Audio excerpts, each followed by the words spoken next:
Hello student, मैं फिर से लेके आया हूँ रिप्रोडक्शन इन ऑर्गेनिज्म का नेक्स्ट लेक्चर। होप आप लोग अच्छे होंगे और एंजॉय कर रहे होंगे, और आई थिंक आपको समझ में आया होगा पिछले टॉपिक्स में कि क्या मैंने बताया है, क्या इम्पोर्टेंस है और क्या क्या होना चाहिए।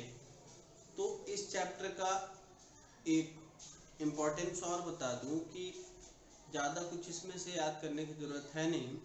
यहाँ से बस वो वर्ड को हम कैप्चर कर रहे हैं जो कि बाकी चैप्टर्स में हमें नहीं मिलने वाले हैं। ठीक है, तो इस चीज़ को दिमाग में रख के आप पढ़ेंगे तो ज़्यादा अच्छे से समझ में आएगा, क्योंकि सेम फेनोमेना आपको और भी चैप्टर्स में मिलेंगे। ठीक है, तो इंटरलिंक करके पढ़ेंगे तो आपको पढ़ने में आसानी होगी, याद रखने में आसानी होगी। ठीक है, और फर्स्ट ऑफ ऑल कि आप फॉलो करें अपने एनसीईआरटी को, देन मेरा लेक्चर सुने, ये सफिशिएंट होगा आपके नीट क्वालिफाई करने के लिए। चलिए अब स्टार्ट करते हैं। लास्ट क्लास में मैंने बता दिया था आपको कि नेचुरल वेजिटेटिव प्रोपगेशन क्या क्या थे, तो हमने बात कर लिया था। ठीक है, उसके बाद मैंने बोला था कि आर्टिफिशियल वेजिटेटिव प्रोपगेशन बताएंगे। What do mean by artificial? तो आर्टिफिशियल कहने का मतलब ये है कि हमारे द्वारा, किसी भी इंसान के द्वारा उसमें इंटरवेंशन हो रहा है, कुछ न कुछ किया जा रहा है, तब उस कंडीशन में वो प्रोपगेशन जो होगा, उस कंडीशन से जब हम ग्रो करवाएंगे किसी प्लांट को, तब हम क्या उसे बोलेंगे? आर्टिफिशियल वेजिटेटिव प्रोपगेशन बोलेंगे। ठीक है, इसमें हमारे पास बहुत सारे देखने के लिए मिलेंगे। पहला अगर देखते हैं तो ग्राफ्टिंग है, दूसरा कटिंग, तीसरा बडिंग, फोर्थ लेयरिंग। बेसिकली ये चार जो है यूज किए जाते हैं आर्टिफिशियल वेजिटेटिव प्रोपगेशन में। ये डायग्राम जो दिख रहा है, चलिए दो मैंने प्लांट लिए, ए और बी। ठीक है, ये दो पॉटेड प्लांट जो है, दोनों की जो स्पीशीज है वो सेम है, वैरायटी डिफरेंट हो सकती है ना। हमने क्या किया, एक को इधर से कट किया ऐसे, है ना, दूसरे को भी यहां से कट किया ऐसे। ये दोनों अलग हो जाएंगे, अलग करके मैं दिखाता हूं। तो जब अलग करके दिखाया गया, हमारे पास ऐसा स्ट्रक्चर बना और ऐसा स्ट्रक्चर बना, है ना।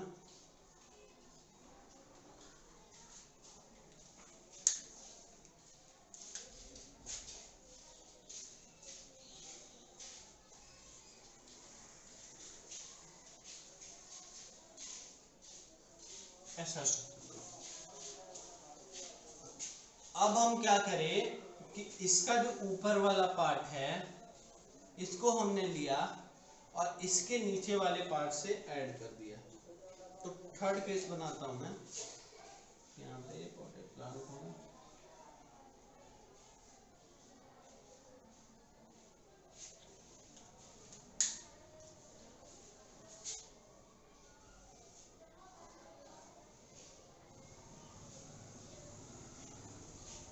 यहाँ पे मैंने क्या ऐड किया है, दूसरे वाले का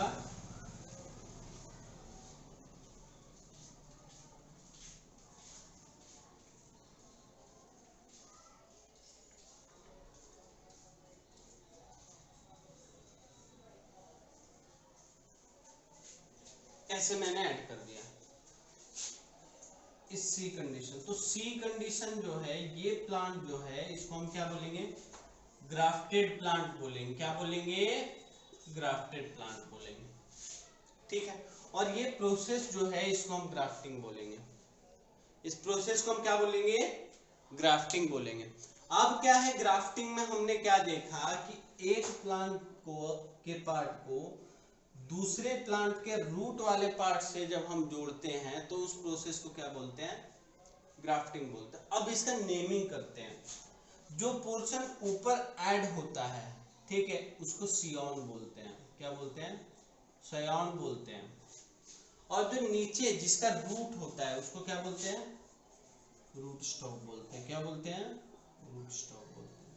दैट मीन्स सियॉन को रूट स्टॉक के ऊपर लगाने के प्रोसेस को हम क्या बोलते हैं, ग्राफ्टिंग बोलते हैं। क्या बोलते हैं, ग्राफ्टिंग। आफ्टर ग्राफ्टिंग क्या करते हैं हम, ऐसे इसे प्लास्टिक से रैप कर देते हैं, प्लास्टिक से रैप कर देते हैं। इसका सबसे अच्छा एग्जांपल है, मार्केट से अगर आप लेके आते हो, रोज लेके आते हो या फिर मैंगो लेके आते हो, तो सबसे क्या होता है कि रोज आप लेके आए, रोज फ्लावर का प्लांट लेके आए, उसमें उस समय रोज लगा हुआ था। अब दिक्कत क्या होती है कि जब हम अपने यहाँ लगाते हैं उस पौधे को, तो प्लांट्स क्या होता है, ग्रो तो कर रहा है लेकिन फ्लावरिंग नहीं हो रही है। तो उस कंडीशन में क्या करना होता है, रूट स्टॉक यानी ज्वाइंट वाले पॉइंट से नीचे वाले पोर्शन में जो भी लीफ आएंगे उसको हटा देना है।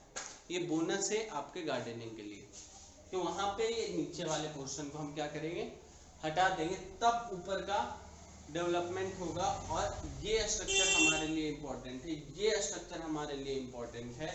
जो ऊपर पोर्शन है उसी से हमको फ्लावरिंग हो या फ्रूटिंग हो जो भी ऑब्टेन कर सकते हैं।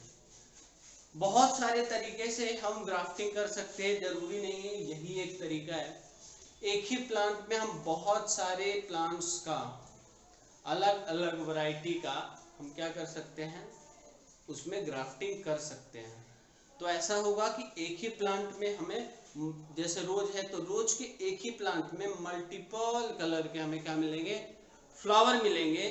या फिर मैंगो है तो एक ही प्लांट में एक जो ब्रांच है वो हमें अगर दशहरी दे रहा है तो दूसरा ब्रांच हो सकता है चौसा दे, है ना।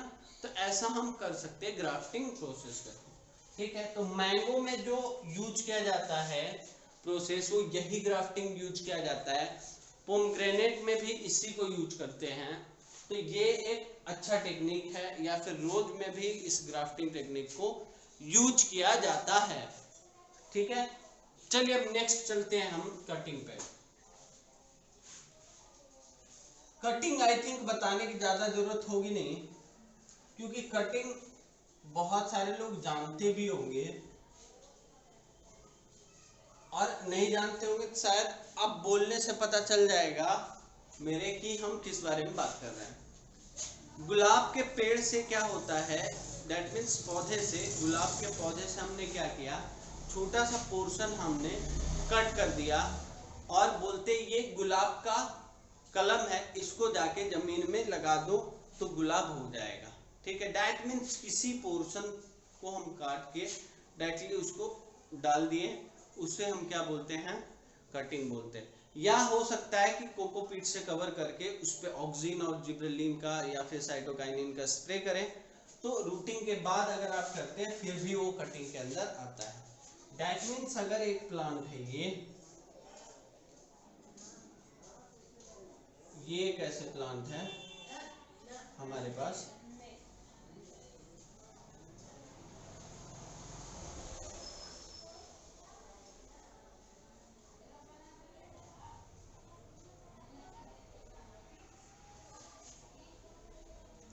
ये एक प्लांट है, हमने क्या किया, इसे यहां से कट कर लिया, ये वाला पोर्शन मैंने कट कर दिया। कट करने के बाद क्या किया मैंने, इसे सारे लीफ को हटा दिया मैंने, सारे लीफ को क्या किया, रिमूव कर दिया। और रिमूव करने के बाद मैंने क्या किया, इसको डायरेक्टली ऐसे सॉइल में लगा दिया। क्या किया मैंने, डायरेक्टली सॉइल में इसको ऐसे लगा दिया। तो कुछ समय बाद क्या होगा, ये नए इंडिविजुअल प्लांट्स के जैसा एक्ट करना स्टार्ट कर देगा, नए प्लांट के जैसा एक्ट करना स्टार्ट कर देगा। इसमें भी लीफ आने लगेगी और ये फिर ग्रो करेगा। तो ये कटिंग प्रोसेस होता है। ये क्या होता है? कटिंग प्रोसेस होता है। क्या होता है? कटिंग प्रोसेस होता है। इसके बाद चलते हैं, थोड़ा मैं जल्दी जल्दी चल रहा हूँ, रीजन ये है कि आर्टिफिशियल वेजिटेटिव प्रोपगेशन के बारे में एनसीईआरटी कुछ नहीं लिखा है, रफ आइडिया मैं बता दे रहा हूँ ताकि आपको थोड़ा सा नॉलेज हो जाए। उसके बाद हमारे पास बडिंग है। जैसे ही प्लांट है, ये प्लांट का स्टेम है, ठीक है। स्टेम में क्या होता है? नोड के पास एक ऐसा स्ट्रक्चर होता है जिसको क्या बोलते हैं? बड बोलते हैं। हमने क्या किया? दूसरा प्लांट लिया, उसमें भी क्या है? बड है। अब हम चाहते हैं कि दो सेम स्पीशीज का दो प्लांट ना रखे, हमारे पास जगह की डिफिशियंसी है, तो या फिर हमको जल्दी ऑब्टेन करना है फ्रूटिंग, तो हम क्या करेंगे कि इसका बड मैं लूंगा। तो कैसे काटूंगा? तो इसके बड को मैं ऐसे कट कर लिया, अंदर थोड़ा सा ये ऐसे था,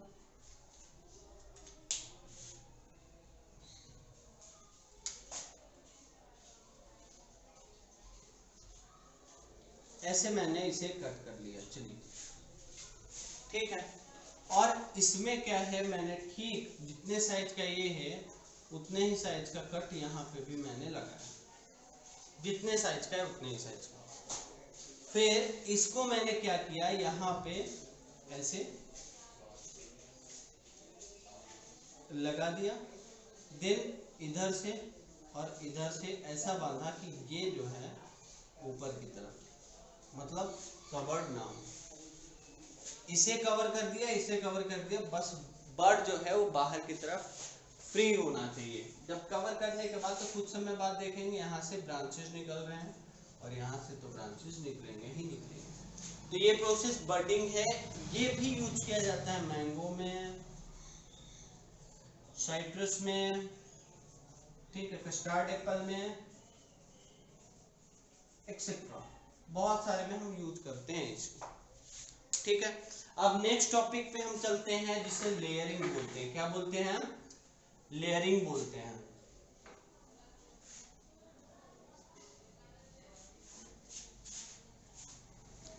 जब हम लेयरिंग पे चलते हैं तो एक लेयरिंग तो काफी कॉमन होता है, जैसा कि स्टोलिन के केस में मैंने बताया था। जैसे ये प्लांट है, नीचे से ऐसे होता है और फिर नीचे से ऐसे गया और देन जैसे ही वो जमीन को ऐसे टच कर रहा है, ठीक है, तो यहां से क्या हुआ? दूसरा रूटिंग हो जाता है और ये नया इंडिविजुअल बना लेते हैं। ये क्या करेंगे? नया इंडिविजुअल बना लेंगे और फिर इसमें हम क्या करेंगे? इस पोर्शन से कट कर देंगे। तो लोअर क्या है कि लेयरिंग के केस में हम क्या किए कि जो लोअर ब्रांच है, जो सबसे लोएस्ट ब्रांच है इनका, उसको मैंने नीचे की तरफ सॉइल सरफेस के नीचे, दैट मींस सब सॉइल सरफेस में डाल दिया। जैसे ही डाला तो कुछ समय बाद उसके नोड से क्या होगी? रूटिंग स्टार्ट हो जाएगा। रूटिंग स्टार्ट होने के बाद और जो ऊपर वाला पोर्शन जो निकला हुआ था वो नए इंडिविजुअल में कन्वर्ट हो जाएगा। तो बाद में जब रूटिंग एस्टैब्लिश होने के बाद ये कनेक्शन अगर हटा भी देते हैं फिर भी ये ग्रो करते रहेगा, ठीक है।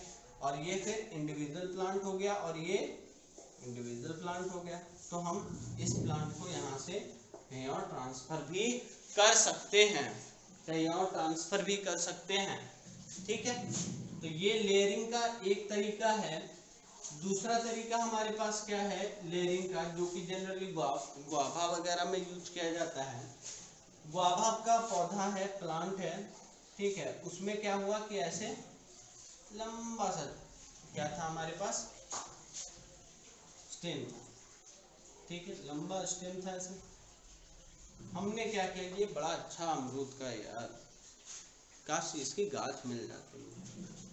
तो अब क्या है, इसके केस में हम क्या कहेंगे, गाछ इसका अगर लेना है, इसके पार्ट्स लेने हैं, तो हमने क्या किया कि वहां पे सबसे पहले ये आउटर जो बार्क होता है, इसका बाहर वाला जो लेयर होता है, जो बार्क होता है उसको मैंने हटा दिया, है ना। बार्क को रिमूव करके जो स्ट्रक्चर बचा यहाँ पे, ये ऐसे था हमारे पास, मैं दिखा,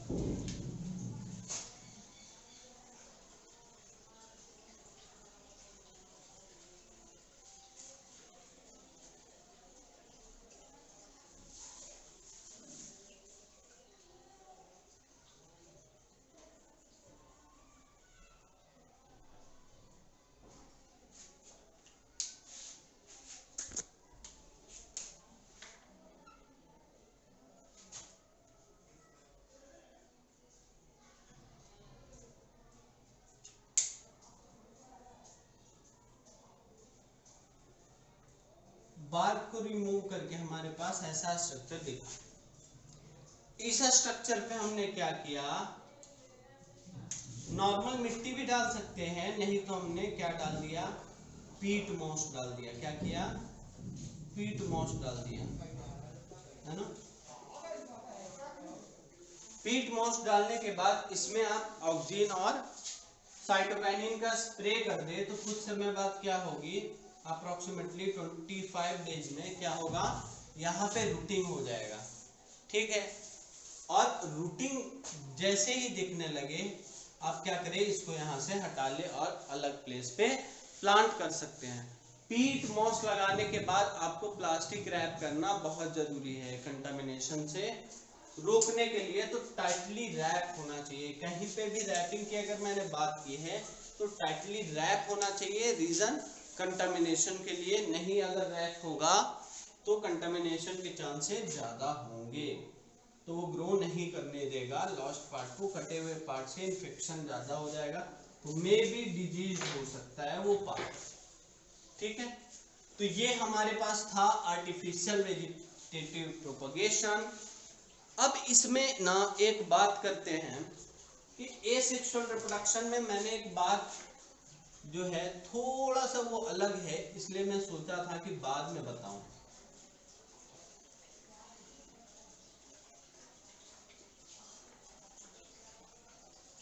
ऐसे इसके बारे में आगे भी क्लास में मैं बताऊंगा, लेकिन रफ आइडिया मैं दे देता हूं कि पार्थेनोजेनेसिस क्या होता है। इसमें क्या होता है कि विदाउट फ्यूजन ऑफ गैमेट क्या बन जाते हैं, without fusion of gametes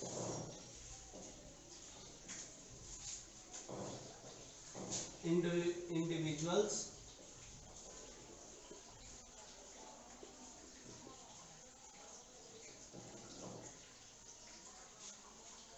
form. इसमें क्या होता है कि without fusion of gamete individual बन जाते हैं। तो फ्यूजन ऑफ गैमेट नहीं हो रहा है, दैट मींस ये भी एक टाइप का क्या है, एसेक्सुअल रिप्रोडक्शन है। क्या है, एसेक्सुअल रिप्रोडक्शन है ना, कह सकते हैं। या फिर अब फिर कहेंगे कि सर यहाँ पे गैमेट बन रहा है, तो गैमेट बन रहा है तो इसको तो रखना चाहिए सेक्सुअल रिप्रोडक्शन में, तो इसे हम ट्रांजिशन भी मानते हैं, ठीक है। इसीलिए ये कुछ लोग सेक्सुअल रिप्रोडक्शन जब होता है तब पढ़ाते हैं, कुछ लोग एसेक्सुअल होता है तब पढ़ाते हैं। तो बेसिकली ये क्या है, ट्रांजिशन है, किसका ट्रांजिशन है, किसके बीच का, इसके और सेक्सुअल के बीच का, सेक्सुअल के बीच के और ये सेक्सुअल के बीच का ये ट्रांजिशन है, ठीक है। तो अब डिटेल में इसके बारे में हम बात करेंगे बाद में, जब sexual reproduction and flowering plants पढ़ेंगे तब वहां पे इसके बारे में ज्यादा जिक्र की जाएगी। चलिए अब नेक्स्ट टॉपिक पे हम आते हैं, जो कि काफी देर से हम वेट कर रहे थे। वो हमारा कौन सा टॉपिक है, चलिए सेक्सुअल रिप्रोडक्शन। सेक्सुअल रिप्रोडक्शन, ये सेक्सुअल रिप्रोडक्शन क्या होता है,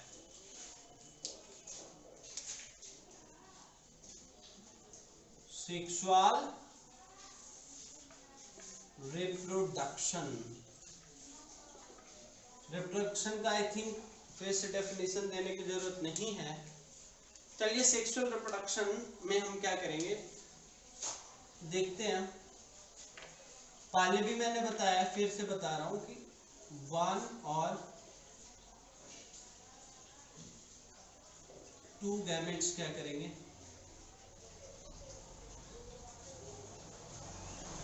सॉरी 1 और 2 पेरेंट्स क्या करेंगे, पार्टिसिपेट करेंगे।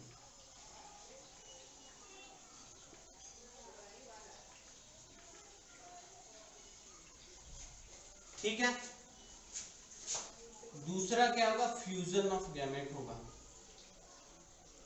फ्यूजन ऑफ गैमेट होगा।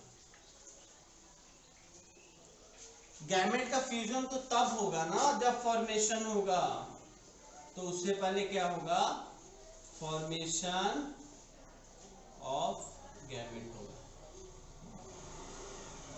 ठीक है, तो ये इवेंट है। अब क्या है, सेक्सुअल रिप्रोडक्शन में हम देखते हैं कि क्या क्या फेज होते हैं सेक्सुअल रिप्रोडक्शन में। ऐसा नहीं होता है कि एसेक्सुअल के टाइप का कभी भी स्टार्ट हो जाए। तो हमारे में जो सेक्सुअल रिप्रोडक्शन जिसमें शो करते हैं उसमें 3 फेज होता है, 3 फेज होता है डेवलपमेंट का, 3 फेज होते हैं डेवलपमेंट के।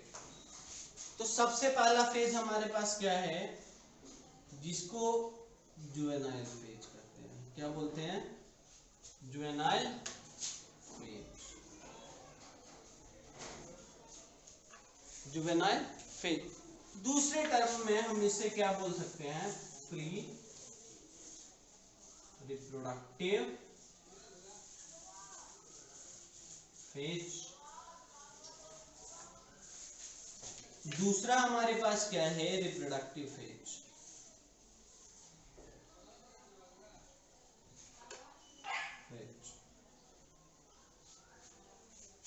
और तीसरा जो है हमारे पास वो पोस्ट रिप्रोडक्टिव फेज। क्या है,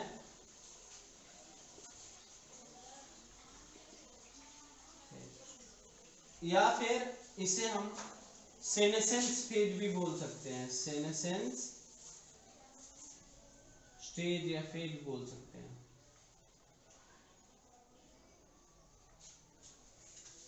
ठीक है, तो ये 3 फेज हमें देखने के लिए मिलता है सेक्सुअल रिप्रोडक्टिंग ऑर्गेनिज्म में। ठीक है, अब चलिए देखते हैं एक एक करके कि हमें जुवेनाइल फेज में क्या मिलता है, रिप्रोडक्टिव फेज में क्या मिलता है, ऐसे करके हम देखते हैं। ठीक है, चलिए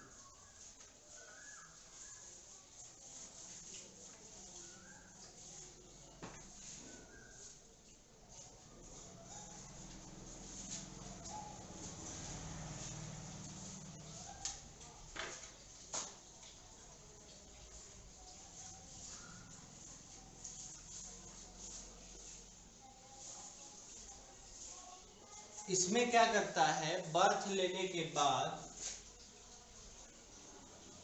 ग्रो करता है।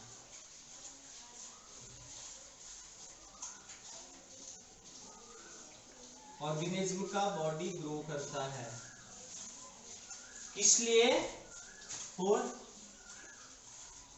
रिप्रोडक्शन, मतलब रिप्रोडक्शन के लिए कैपेबल होने के लिए क्या करता है, इस फेज में ग्रो करता है बॉडी, या बॉडी पार्ट्स भी बोल सकते हैं, बॉडी पार्ट्स जो है वो ग्रो करता है, तो उसके साथ बॉडी भी ग्रो करता है। ठीक है, ये फेज जो है इनिशियल होता है, इसमें हमें ग्रोथ बड़े आसानी से देखने के लिए मिलेगा, इजिली ऑब्जर्वेबल, है ना। अगर हम ह्यूमन बीइंग की बात करें, ह्यूमन बीइंग में क्या होगा, ह्यूमन बीइंग की बात करें तो क्या होगा, उसमें हमारे हाइट बढ़ते हैं, है ना, थोड़ा सा सरफेस एरिया बढ़ता है, वेट बढ़ता है, क्लियर? ये सब बेसिक सिम्टम्स हैं जो कि जुवेनाइल स्टेज में हमको देखने के लिए मिलता है। अगर हम प्लांट की बात करें तो वेजिटेटिव ग्रोथ करते हैं, वेजिटेटिव ग्रोथ शो करते हैं, दैट मीन्स लीफी स्टेज होगा, लीफी स्टेज होगा। इसीलिए प्लांट में कभी कभी जुवेनाइल फेज को वेजिटेटिव फेज भी बोला जाता है। क्या बोला जाता है? वेजिटेटिव फेज बोला जाता है। दूसरा हमारे पास क्या है? Reproductive phase. क्या है? ये पहला हो गया। दूसरा हमारे पास क्या है? Reproductive phase.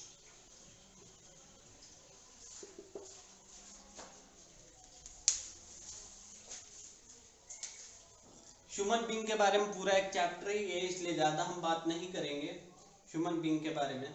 और जो भी कहानी है यहाँ पे रिप्रोडक्शन जो पूरा का पूरा यूनिट है, ठीक है, उसमें जो भी कहानी है वो सिर्फ इसी टर्म के आगे पीछे घूम रही है, रिप्रोडक्शन के आगे पीछे घूम रही है।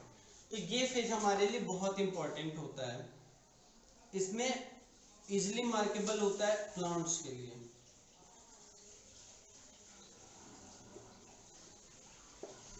इन प्लांट्स कैसे पता चलता है हमें प्लांट्स में? तो फ्लावरिंग स्टेज जैसे ही आता है तो वही उसका रिप्रोडक्टिव स्टेज होता है। फ्लावरिंग स्टेज जैसे ही आता है वही उसका क्या होता है? रिप्रोडक्टिव स्टेज होता है, ठीक है। और दूसरी बात, अगर हम एनिमल्स की बात करें तो उसमें सेकेंडरी सेक्सुअल कैरेक्टर देखने के लिए मिलने लगते हैं। सेकेंडरी सेक्सुअल कैरेक्टर देखने के लिए मिलेगा, जिसके कारण हम रिप्रोडक्टिव फेज के स्टार्टिंग का हमें अनुमान लगता है, ठीक है। कोई दिक्कत? आई थिंक कोई दिक्कत नहीं होनी चाहिए। अब नेक्स्ट टॉपिक पे हम चलते हैं। नेक्स्ट टॉपिक इसी में रिप्रोडक्टिव फेज में ही हमारे पास क्या है कि सर ये फ्लावरिंग जो है सब प्लांट्स में अलग अलग से होते हैं, तो कैसे क्या होता है थोड़ा बताएंगे? चलिए उसके बारे में हम बात करते हैं कि on the basis of flowering जो है हम प्लांट्स को दो पार्ट में डिवाइड करते हैं। On the basis of flowering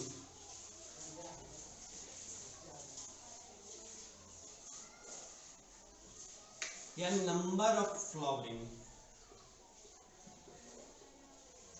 number of flowering हम इसको दो पार्ट में डिवाइड करते हैं। एक तो क्या हुआ? मोनोकार्पिक।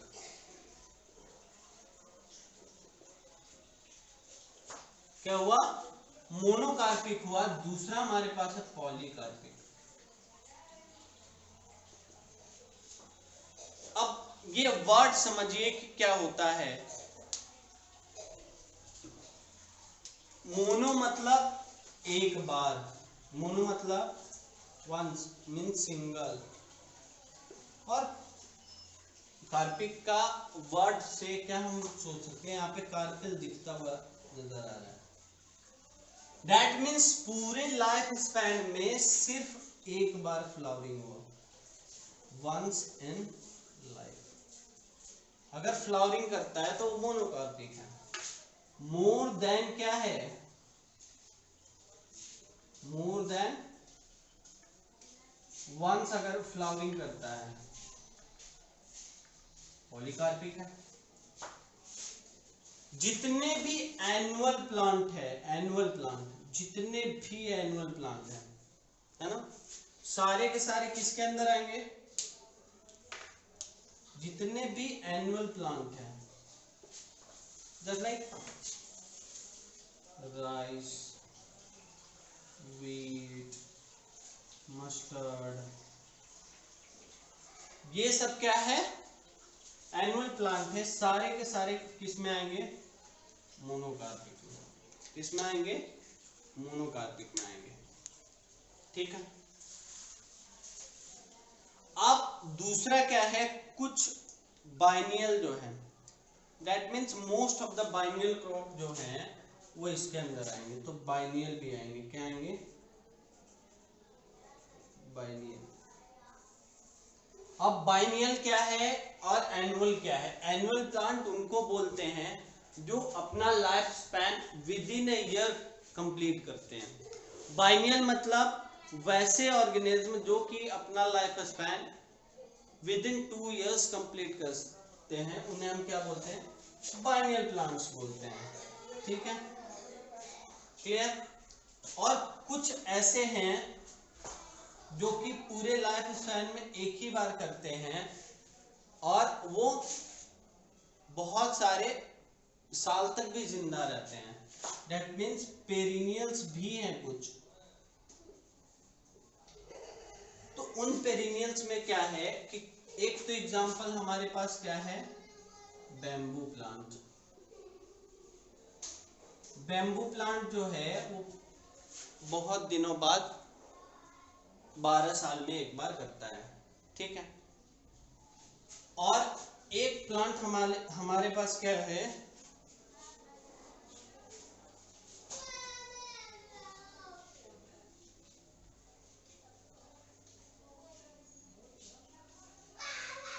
एक प्लांट हमारे पास क्या है?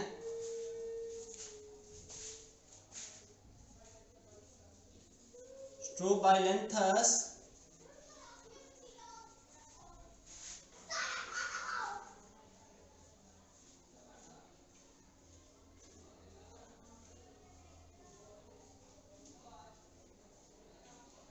स्ट्रोबाइलेंथस करता है। ठीक है,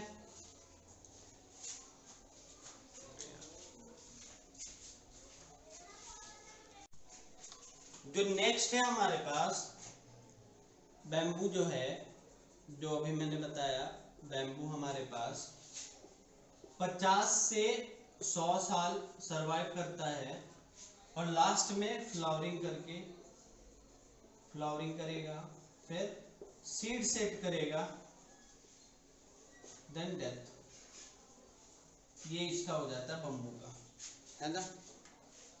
बम्बू का ऐसा हो जाता है। इसके बाद हमारे पास एक एनसीईआरटी में बहुत ही अच्छा एग्जाम्पल दिया हुआ है, नाम देखा ही होगा, स्ट्रोबाइलेंथस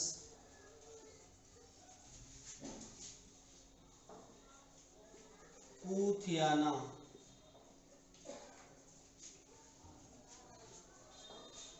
जिसको हम नीलाकुरंजी के नाम से भी जानते हैं। लास्ट टाइम जो है ये सितंबर से अक्टूबर में दिया था 2006 में। ठीक है, ये वंस इन 12 years 12 साल में एक बार होता है ना?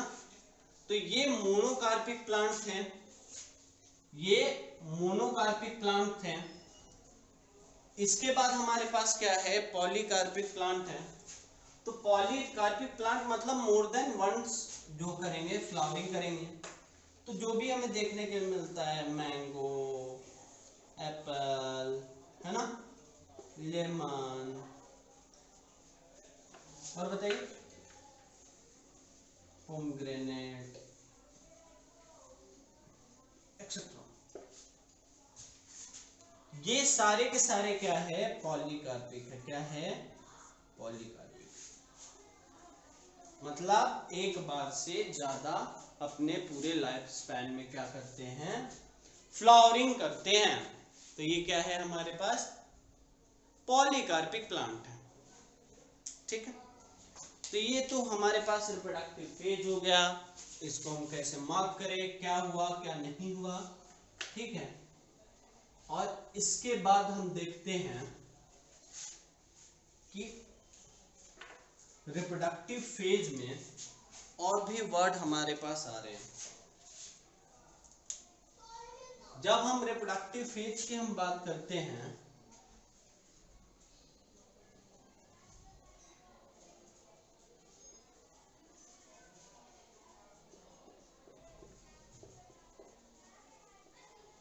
फेज की अगर हम बात कर रहे हैं तो इसमें प्लांट्स में दो कंडीशन आएंगे। प्लांट्स के केस में अगर हम देखें तो दो कंडीशन आएंगे हमारे पास। एक तो ऐसा कंडीशन आ रहा है जिसमें male and female, male part और फीमेल पार्ट सेम फ्लावर पे है, इन सेम फ्लावर। तो जब ये कंडीशन हमारे पास होगा तो इस कंडीशन को हम बाइसेक्सुअल फ्लावर बोलेंगे। क्या बोलेंगे? बाइसेक्सुअल फ्लावर बोलेंगे। प्रॉब्लम यहां नहीं है, प्रॉब्लम तो अब स्टार्ट होगी कि फ्लावर जो है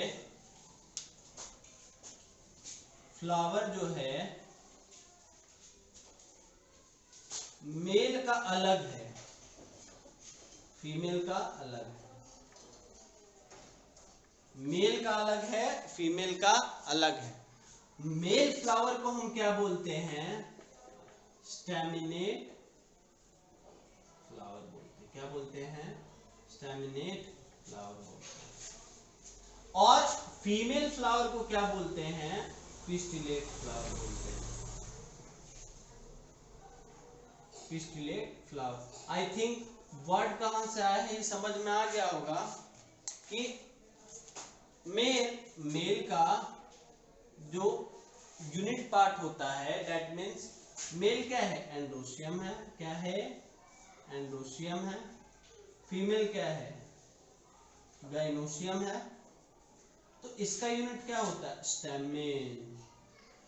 और इसका यूनिट क्या होता है? पिस्टिल। तो ये पिस्टिल से क्या बना है? पिस्टिलेट बना है। ये स्टैमेन से क्या बना है? स्टैमिनेट बनाया है। ठीक है। तो अब प्रॉब्लम यहाँ पे खड़ा होगा कि चलिए सर अगर दोनों अलग अलग है तो बताइए। एक में तो बता दिया, एक ही फ्लावर में तो बाइसेक्सुअल है, चलिए उसमें हो जाएगा, एक ही पेरेंट की बात है। तो अब दूसरे कंडीशन में क्या है हमारे पास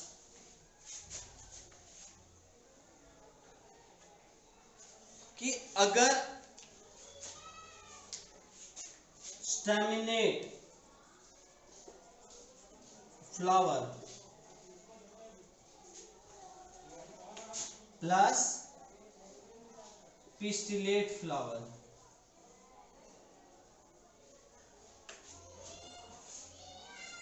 ऑन सेम प्लांट,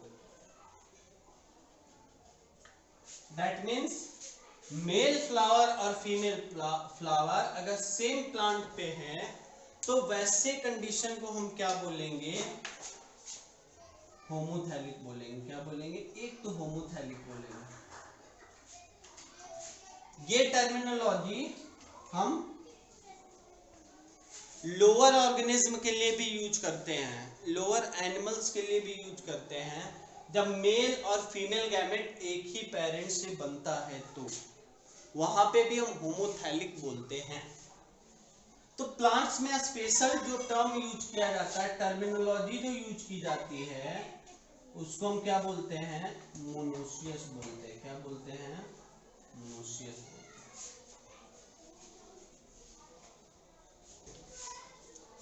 है ना?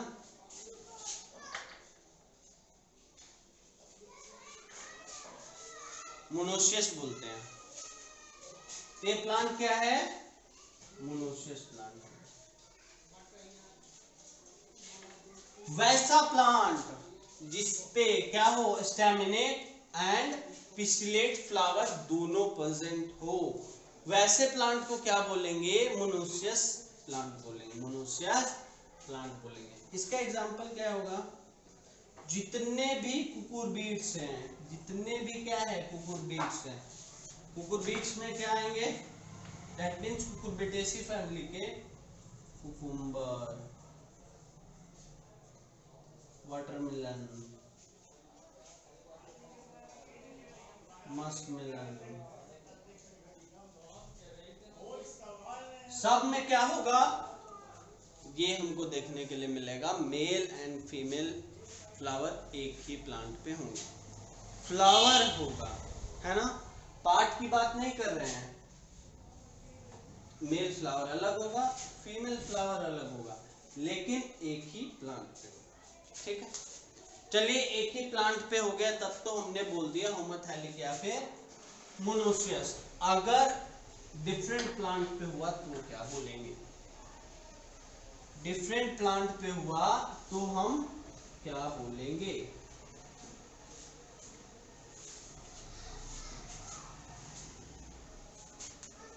अगर पिस्टिलेट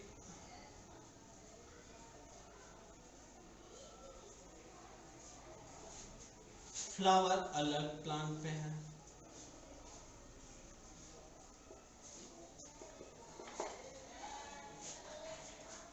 और स्टैमिनेट फ्लावर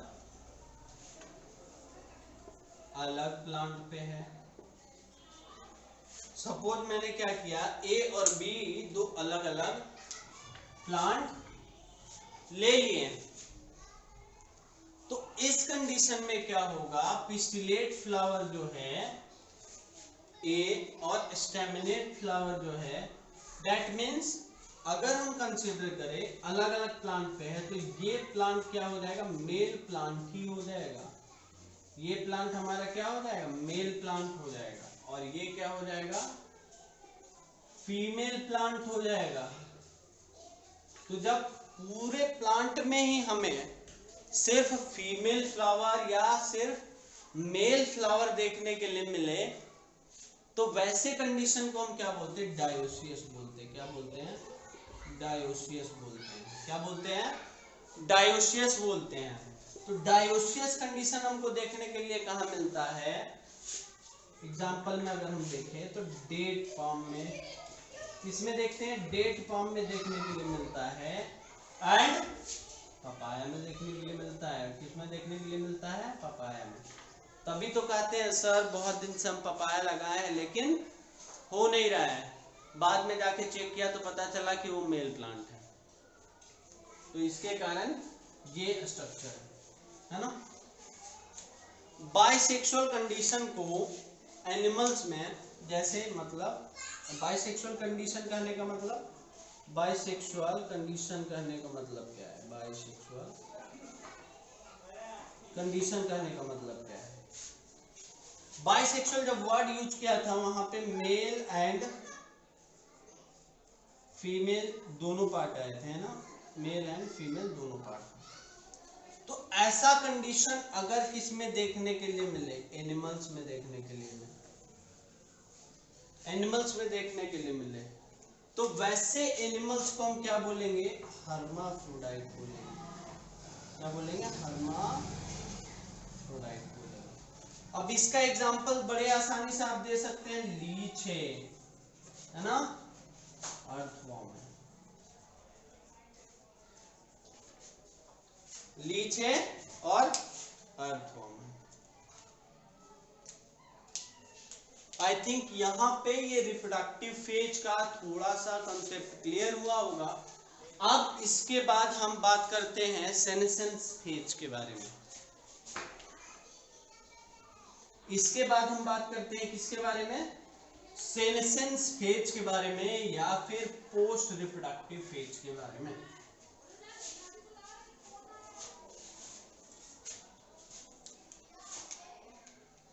पोस्ट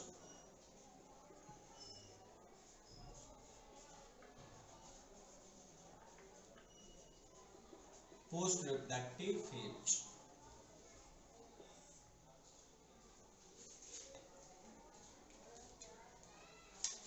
इसी फेज को हम क्या बोलते हैं,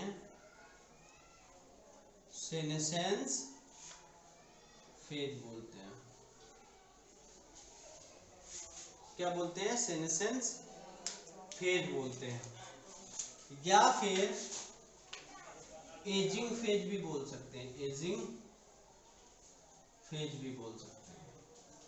मतलब इस फेज में क्या होता है, डिटोरिएशन होने लगता है,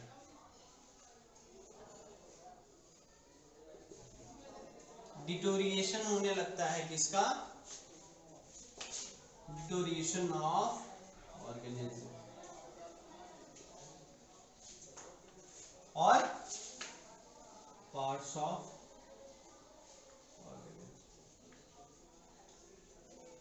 धीरे धीरे धीरे धीरे क्या होगा, ईच एंड एवरी पार्ट क्या करना होगा, काम करना बंद करते चला जाएगा चला जाएगा चला जाएगा, और अल्टीमेटली हमारी क्या हो जाती है, डेथ हो जाती है। तो जैसे जैसे एज बढ़ता है वैसे वैसे क्या होता है, देखते हैं ह्यूमन बीइंग में अगर देखें तो इम्यून सिस्टम क्या होता है, घटता चला जाता है, ठीक है, और अल्टीमेटली उनकी डेथ हो जाती है। प्लांट में अगर देखें तो उनकी जो बियरिंग कैपेसिटी है, फ्रूट बियरिंग कैपेसिटी है, जितना फ्रूट बियर वो पहले कर पाता था उतना अब नहीं कर पाता है, और टहनी जल्दी से टूटने लगते हैं। तो ये हमारे पास क्या था, पोस्ट रिप्रोडक्टिव फेज था। और जो भी इवेंट अब हमें देखने हैं, जो भी इवेंट देखना है, जो भी मैनेजमेंट देखना है, सारे के सारे क्या है, रिप्रोडक्टिव फेज पे डिपेंड करेंगे। तो रिप्रोडक्टिव फेज में अब क्या क्या फेनोमेना होगा उसके बारे में हम देखेंगे अगले क्लास में। आपके लिए 2 क्वेश्चन दे रहा हूं, क्वेश्चन जो कि आपका जिसके लिए आंसर अगले क्लास में बताया। चलिए, अगर आपको ये वीडियो अच्छी लगी है, अभी तक आपने सब्सक्राइब नहीं किया है, तो आप नीचे दिए हुए घंटे को दबाइए, और ताकि जब मैं वापस से अपना वीडियो डालूं तो आपको नोटिफिकेशन आ जाएगी। अच्छे लगे तो लाइक करें, कमेंट करें और सब्सक्राइब